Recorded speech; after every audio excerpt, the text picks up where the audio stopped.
नमस्कार, आप सभी का स्वागत है व्यष्टि अर्थशास्त्र के एक और नए प्रश्न में जो आपके एग्ज़ाम में पूछा जाता है।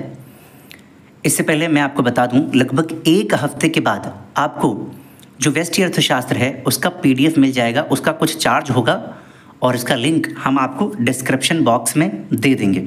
तो जो भी खरीदने के इच्छुक हैं वो वहाँ से जाकर उस लिंक पर जाकर खरीद सकते हैं। बाकी जिसको नहीं खरीदना है वो वीडियोस भी देख सकता है, उसमें कोई दिक्कत नहीं है। प्रश्न आज का कुछ इस प्रकार से है, उत्पादन संभावना फ्रंटियर क्या है, वक्र बनाइए और उसको समझाइए। या फिर प्रश्न ऐसे आ सकता है, उत्पादन संभावना वक्र क्या है, इसकी विशेषताओं का वर्णन करना है। तो ये बहुत अच्छा प्रश्न है और ये मूलभूत जो समस्या है अर्थशास्त्र के उसके ऊपर ये बेस्ड है। ठीक है, तो कई बार ये प्रश्न पूछा जाता है। आइए हम देखते हैं। उत्तर अपना यहाँ से शुरू करेंगे। उत्पादन संभावना वक्र हमें यह दिखाता है कि एक वस्तु का उत्पादन बढ़ाना है तो दूसरे वस्तु के उत्पादन में कमी करना होगा, क्योंकि संसाधन हमारे पास सीमित हैं। तो इसका बेसिकली मतलब है जो हमारे पास मीन्स ऑफ प्रोडक्शन है। मीन्स ऑफ प्रोडक्शन क्या होते हैं? लैंड, लेबर, कैपिटल, ठीक है, एंटरप्रेन्योर और ऑर्गेनाइजेशन।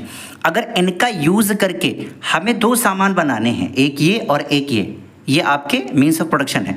तो अगर आपने सारे संसाधन इसमें लगा दिए तो ये उत्पादित आप नहीं कर पाएंगे, और अगर आपने ये संसाधन इस वस्तु में लगा दिया, ये वस्तु उत्पादन करने में लगा दिया सारे के सारे संसाधन, तो आप ये वस्तु नहीं बना पाएंगे।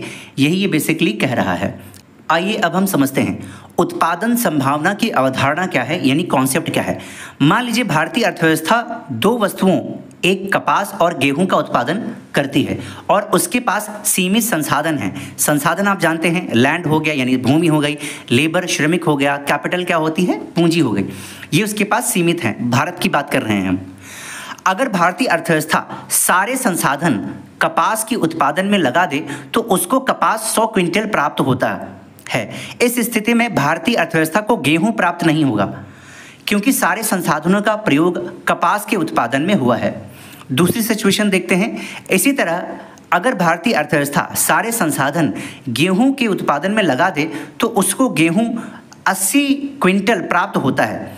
इस स्थिति में भारतीय अर्थव्यवस्था को कपास प्राप्त नहीं होगा, क्योंकि सारे संसाधनों का प्रयोग गेहूं के उत्पादन में हो गया है। भारतीय अर्थव्यवस्था अपनी संसाधनों का उपयोग आधा आधा भी कर सकती है, जैसे आधे संसाधन का उपयोग कपास के उत्पादन में लगा दे और आधे संसाधन गेहूं के उत्पादन में लगा दे। इसका मतलब यह हुआ कि कपास और गेहूं के उत्पादन के लिए संसाधनों के कई संयोग हो सकते हैं। मतलब समझिए, इसके कई संयोग हो सकते हैं कि जो भारतीय अर्थव्यवस्था के पास संसाधन हैं, जो मीन्स ऑफ प्रोडक्शन हैं, जो मीन्स हैं, वो या तो गेहूं के उत्पादन में लगा दे, या तो पूरे के पूरे कपास उत्पादन में लगा दे, या तो आधा आधा दोनों में लगा दे, या तो गेहूं के उत्पादन में 20% लगा दे, 80% कपास के उत्पादन में लगा दे। और ऐसे ना जाने कितने ही संयोग उसके बन सकते हैं। वो उत्पादन करने के लिए जितने भी मीन्स ऑफ प्रोडक्शन है उनका यूज़ कर सकता है। ठीक है, ये बात आपको समझ में आई होगी। इस विचार को उत्पादन संभावना सेट या उत्पादन संभावना वक्र के माध्यम से समझा जा सकता है, वहीं हम समझने वाले हैं। सबसे पहले उत्पादन संभावना सेट देख लीजिए क्या होता है।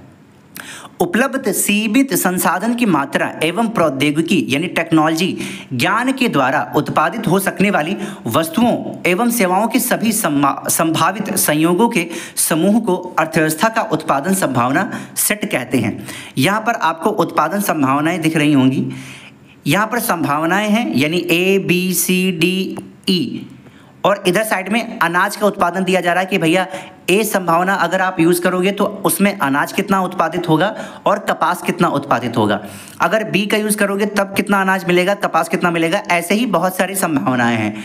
मान लीजिए अगर आप सी संभावना ले रहे हैं, ठीक है, तो आपको अनाज कितना मिलेगा? 2, लेकिन कपास कितना मिलेगा? 7।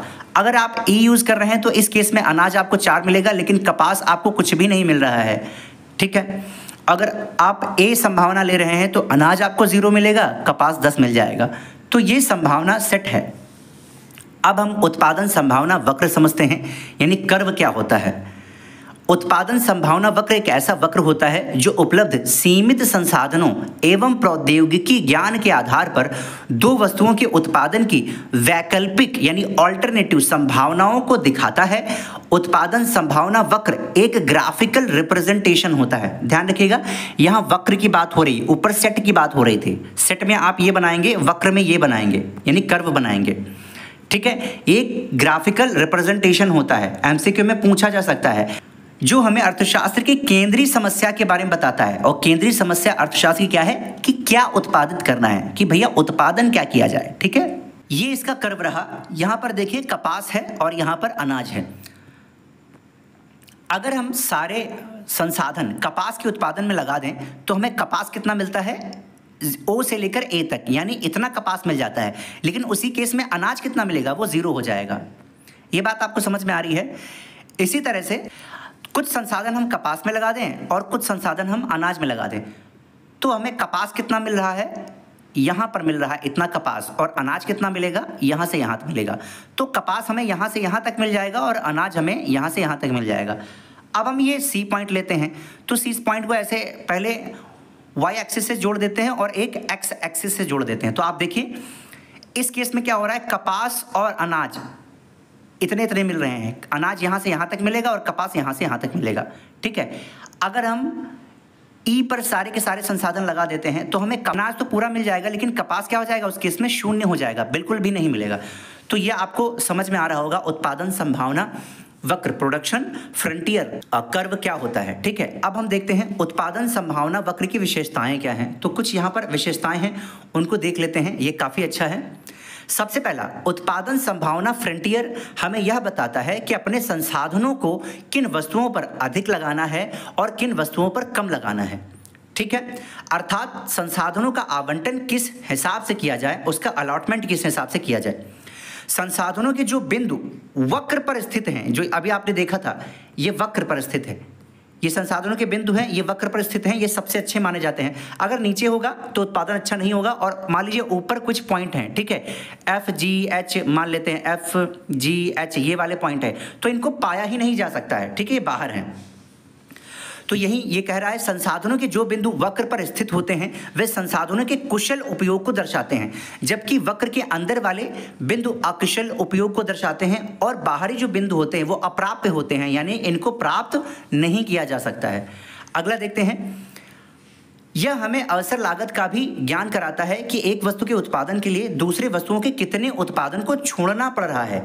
ठीक है, अगर हमें कपास उत्पादन करना पड़ रहा है तो हम गेहूं में जो उत्पादन में जो मीन्स ऑफ प्रोडक्शन लग रहे थे वहां से कितने हटा करके हम कपास में लगाने जा रहे हैं, ये चीज़ हमें यहां से पता चल जाती है।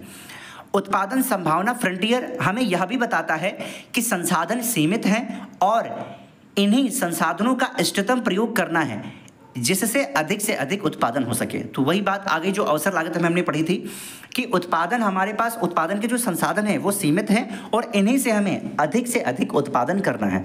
तो मैं आशा करता हूँ ये वीडियो आपको पसंद आई होगी और ये प्रश्न काफ़ी ज़्यादा महत्वपूर्ण है, इसको ज़रूर याद कर लीजिएगा, एक बार पढ़ लीजिए, आपको समझ में आ जाएगा।